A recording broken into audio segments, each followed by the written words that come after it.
술 중에 한국의 역사를 대표한다고 해도 과언이 아니며 삼겹살, 회, 곱창을 먹으러 들어가면 항상 얼큰하게 취하게 만들어주는 오늘의 술은 바로 소주입니다.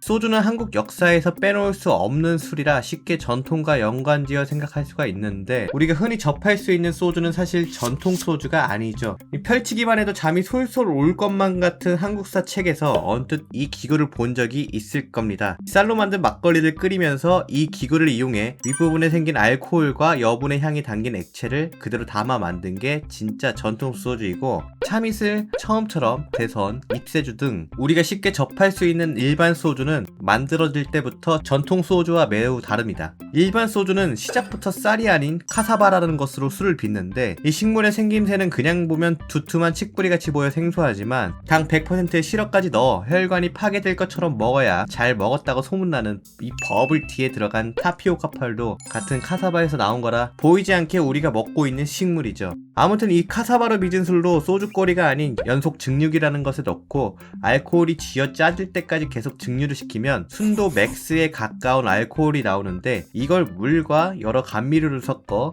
16%로 희석시키면 우리가 마시는 희석식 소주, 즉 일반 소주가 됩니다. 그래서 소주는 술을 증류시켜 만들었다 하여 증류주라고 이름이 붙여지죠. 여기서 정말 놀라운 사실은 증류주 중에 가장 많이 팔린 술 1위가 참이슬, 7위가 처음처럼이라고 하니 국내 소비가 대부분인 소주가 우리나라에서 얼마나 많이 팔리고 있는지 대충 가늠할 수가 있습니다. 일단 이런 진부한 이야기는 제쳐두고 소주에 대한 흥미로운 이야기를 풀도록 해보죠. 먼저 진로 하면 떠오르는 게 뭘까요? 바로 두꺼비 캐릭터라고 할 수가 있는데, 사실 진로 마스코트 동물은 처음부터 두꺼비는 아니었습니다. 참 재밌는 게 진로가 원래 북한에서 시작한 회사거든요. 그래서 당시 서북 지역에서 복의 상징인 원숭이를 마스코트로 썼습니다. 근데 6.25 전쟁이 터지니까 진로 회사가 남한으로 회사를 옮기게 됐던 거죠. 그래서 우리나라에 맞는 마케팅을 고민하고 있었는데, 여기서 문제 하나 나갑니다. 우리나라에서 복을 상징하는 동물은 뭘까요? 맞습니다, 두꺼비죠. 그래서 이 두꺼비가 선택됐고 그 이후로 쭉 진로의 마스코트가 됐죠.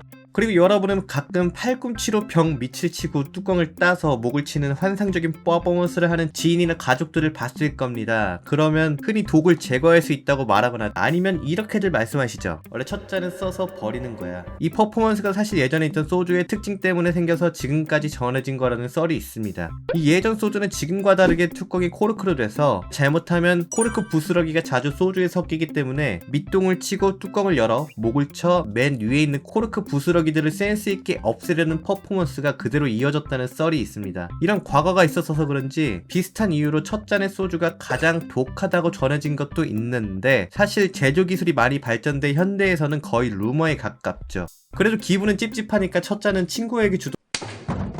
그리고 우리나라는 희한하게 국내의 각 지역을 대표하는 술이 하나씩 있죠. 서울은 참이슬, 강원은 처음처럼, 충북은 시원, 충남은 오투린, 경상북도는 맛있는 참, 경남은 좋은데이나 대선, 전북은 하이트, 전남은 잎새주, 제주는 한라산이 각 지역을 대표합니다. 사실 이렇게 특징을 가지는 건 지금은 없어진 법이지만 한 도에서 하나의 지역 소주 회사를 세워 판매량을 독점하게 한 옛날 규제로 인해서 생긴 우픈 현상이라고 할 수 있죠. 또 소주 하면 떠오르는 상징 중 하나는 뭘까요? 아마도 초록색 병이죠. 1992년 이때 당시 투명한 소주병이 일반적이었는데 처음처럼의 조상 그린 소주에서 파격적으로 초록색 병을 사용하기 시작한 이후로 판매량이 떡상하게 돼버리니까 너도 나도 초록색 병으로 바꾸기 시작했던 게 여기까지 온 거죠. 그리고 초록색 병이 나온 이때부터 참이슬과 처음처럼의 치열한 경쟁 스토리가 시작됩니다.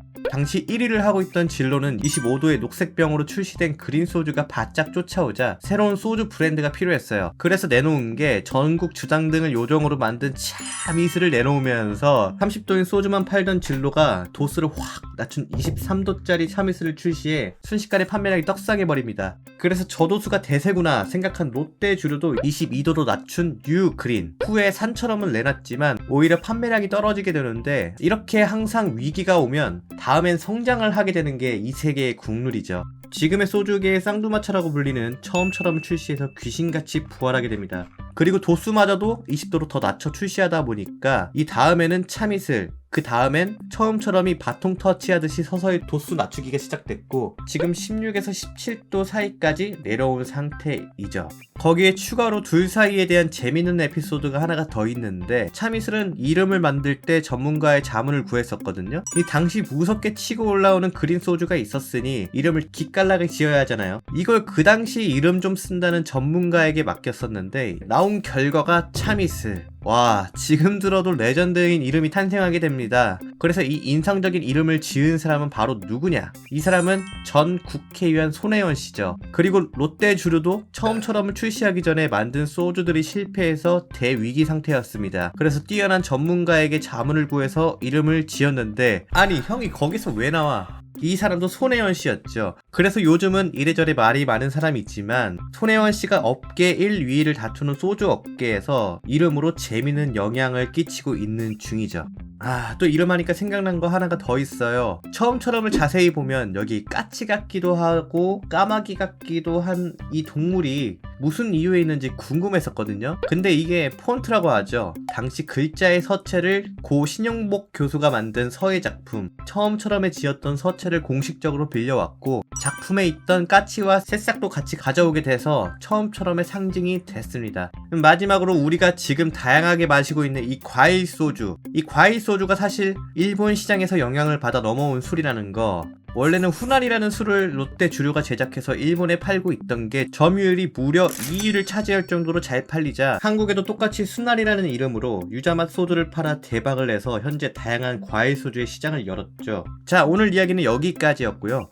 희석식 소주가 일제 감정기 시절에 세금을 거두려는 목적으로 시작됐다는 아픈 과거가 있어서 우리가 지금 마시는 소주는 일본 소주다 라고 하는 비판이 있는데 빈곤하고 어려운 시절과 고속성장 시대의 셀러리맨에게 값싼값으로 하루를 견디게 했던 술이었고 지금은 20대부터 90대 심지어 외국인들에게도 친근하게 다가가는 소주는 누가 뭐라 해도 한국을 대표하는 술이라고 생각합니다. 이렇게 말하고 보니 저도 순댓국에 소주 한 사발이 지금까지 진술한 이야기였습니다.